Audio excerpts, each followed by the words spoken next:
खुदावंद का जिंदा और मुकद्दस पाकलाम पढ़ेंगे मत्ती की इंजील 27 बाब और उसकी पहली आयत से। जब सुबह हुई तो सब सरदार काहिनों और कौम के बुजुर्गों ने यीशु के खिलाफ मशवरा किया कि उसे मार डालें और उसे बांध कर ले गए और पिलातुस हाकम के हवाला किया। जब उसके पकड़वाने वाले यहूदा ने ये देखा कि वो मुजरिम ठहराया गया तो पछताया और वो 30 रुपये सरदार काहिनों और बुजुर्गों के पास वापस लाकर कहा, मैंने गुनाह किया कि बेकसूर को कत्ल के लिए पकड़वाया। उन्होंने कहा, हमें क्या, तू जान। और वो रुपयों को मकदिस में फेंक कर चला गया और जाकर अपने आप को फांसी दी। सरदार काहिनों ने रुपए लेकर कहा, इनको हैकल के खजाना में डालना रवा नहीं, क्योंकि ये खून की कीमत है। बस उन्होंने मशवरा करके उन रुपयों से कुम्हार का खेत परदेशियों के दफन करने के लिए खरीदा। इस सबब से वो खेत आज तक खून का खेत कहलाता है। उस वक़्त वो पूरा हुआ जो यिर्मयाह नबी की मार्फत कहा गया था कि जिसकी कीमत ठहराई गई थी, उन्होंने उसकी कीमत के वो 30 रुपये ले लिए।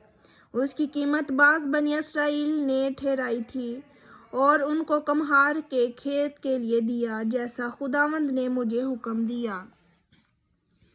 यीशु हाकम के सामने खड़ा था और हाकम ने उससे ये पूछा कि क्या तू यहूदियों का बादशाह है? यीशु ने उससे कहा, तू खुद कहता है। और जब सरदार काहिन और बुजुर्ग उस पर इल्ज़ाम लगा रहे थे तो उसने कुछ जवाब ना दिया। इस पर पिलातुस ने उससे कहा, क्या तू नहीं सुनता ये तेरे खिलाफ कितनी गवाहियां देते हैं? उसने एक बात भी उसको जवाब ना दिया, यहाँ तक कि हाकम ने बहुत तहज्जुब किया। और हाकम का दस्तूर था कि ईद पर लोगों की खातिर एक कैदी जिसे वो चाहते थे छोड़ देता था। उस वक़्त बरअब्बा नाम उनका एक मशहूर कैदी था। बस जब वो इकट्ठे हुए तो पिलातुस ने उनसे कहा, तुम किसे चाहते हो कि मैं तुम्हारी खातिर छोड़ दूं, बरअब्बा को या यीशु को जो मसीह कहलाता है? क्योंकि उसे मालूम था कि उन्होंने इसको हसद से पकड़वाया है।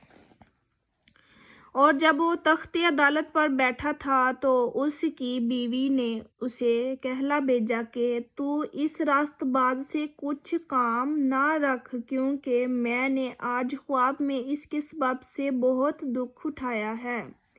लेकिन सरदार काहिनों और बुजुर्गों ने लोगों को उभारा कि बरअब्बा को मांग लें और यीशु को हलाक कराएं। हाकम ने उनसे कहा कि इन दोनों में से किसको चाहते हो कि तुम्हारी खातिर छोड़ दूं? उन्होंने कहा, बरअब्बा को। पिलातुस ने उनसे कहा, फिर यीशु को जो मसीह कहलाता है क्या करूं? सब ने कहा, वो मसलूब हो। उसने कहा, क्यों, उसने क्या बुराई की है? मगर वो और भी चला चला कर कहने लगे, वो मसलूब हो। जब पिलातुस ने देखा कि कुछ बन नहीं पड़ता बल्कि उल्टा बलवा होता जाता है, तो पानी लेकर लोगों के रूबरू अपने हाथ धोए और कहा, मैं इस रास्तबाज के खून से बरी हूँ, तुम जानो। सब लोगों ने जवाब में कहा, इसका खून हमारी और हमारी औलाद की गर्दन पर। इस पर उसने बरअब्बा को उनकी खातिर छोड़ दिया और यीशु को कोड़े लगवा कर हवाला किया कि मसलूब हो। इस पर हाकिम के सिपाहियों ने यीशु को कले में ले जाकर सारी पलटन उसके गिर्द जमा किए और उसके कपड़े उतारकर उसे किरमजी चोगा पहनाया और कांटों का ताज बनाकर उसके सर पर रखा और एक सरकंडे उसके दाहिने हाथ में दिया और उसके आगे घुटने टेक कर उसे ठट्ठों में उड़ाने लगे कि आए यहूदियों के बादशाह आदाब, और उस पर थूका और वही सरकंडा लेकर उसके सर पर मारने लगे। और जब उसका ठट्ठा कर चुके तो चोगा को उस पर से उतार कर फिर उसी के कपड़े उसे पहनाए और मसलूब करने को ले गए। जब बाहर आए तो उन्होंने शमन नाम एक करीनी आदमी को पाकर उसे बेकार में पकड़ा के उसकी सलीब उठाए और उस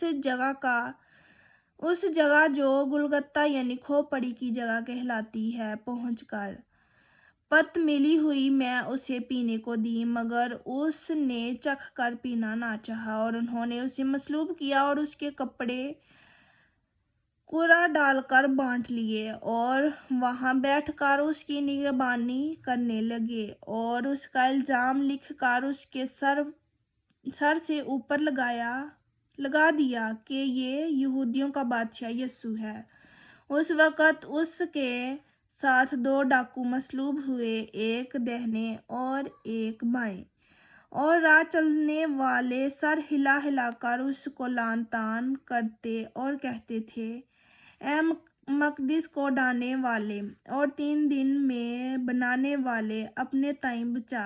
अगर तू खुदा का बेटा है तो सलीब पर से उतर आ। इसी तरह सरदार काहिन भी फकीहों और बुजुर्गों के साथ मिलकर ठट्ठे से कहते थे, इसने औरों को बचाया, अपने ताई नहीं बचा सकता। ये तो इसराइल का बादशाह है। अब सलीब पर से उतर आए तो हम इस पर ईमान लाएं। इसने खुदा पर भरोसा किया है। अगर वो इसे चाहता है तो अब इसको छुड़ा ले, क्योंकि इसने कहा था मैं खुदा का बेटा हूँ।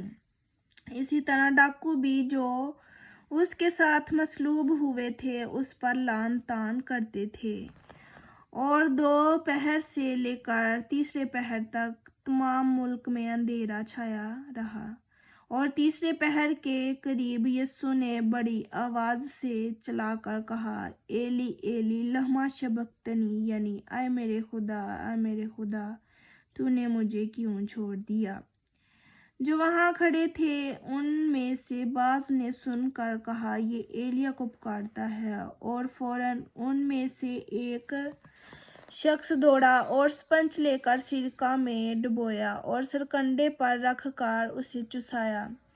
मगर बाकियों ने कहा, ठहर जाओ, देखो तो एलिया उसे बचाने आता है या नहीं। यीशु ने फिर बड़ी आवाज से चिल्लाकर जान दे दी और मकदिस का पर्दा ऊपर से नीचे तक फटकर 2 टुकड़े हो गया और जमीन लर्जी और चट्टानें तिड़क गईं और कब्रें खुल गई और बहुत से जिस्म उन मुकद्दसों के जो सो गए थे जी उठे।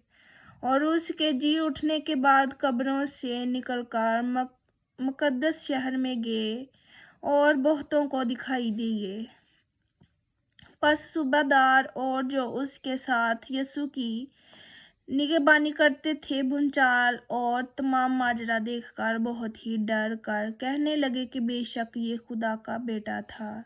और वहाँ बहुत सी औरतें जो गलील से यीशु की खिदमत करती हुई उसके पीछे पीछे आई थी, दूर से देख रही थी। उनमें मरियम मगदलीनी थी और यकूब और यूसीस की माँ मरियम और जब्दी के बेटों की माँ।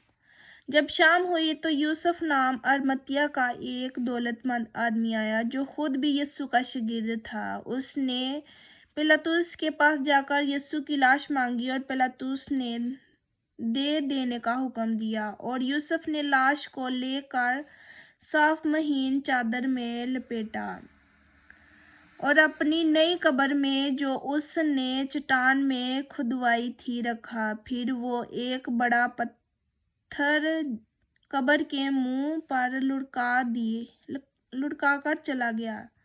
और मरियम मगदलीनी और दूसरी मरियम वहां कब्र के सामने बैठी थी। दूसरे दिन जो तैयारी के बाद का दिन था, सरदार काहिनों और फरीसियों ने पिलातुस के पास जमा होकर कहा, खुदावंद, हमें याद है कि उस धोखेबाज ने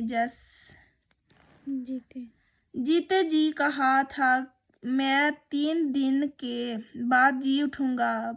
پس حکم دے کہ تیسرے دن تک قبر کی نگہبانی کی جائے، کہیں ایسا نہ ہو کہ اس کے شاگرد آ کر اسے چرا لے جائیں اور لوگوں سے کہہ دیں کہ وہ مردوں میں سے جی اٹھا، اور یہ پچھلا دھوکہ پہلے سے بھی برا ہو۔ پیلاطس نے ان سے کہا، تمہارے پاس پہرے والے ہیں، جاؤ جہاں تک تم سے ہو سکے اس کی نگہبانی کرو۔ پس وہ پہرے والوں کو ساتھ لے کر گئے اور پتھر پر مہر کر کے قبر کی نگہبانی کی۔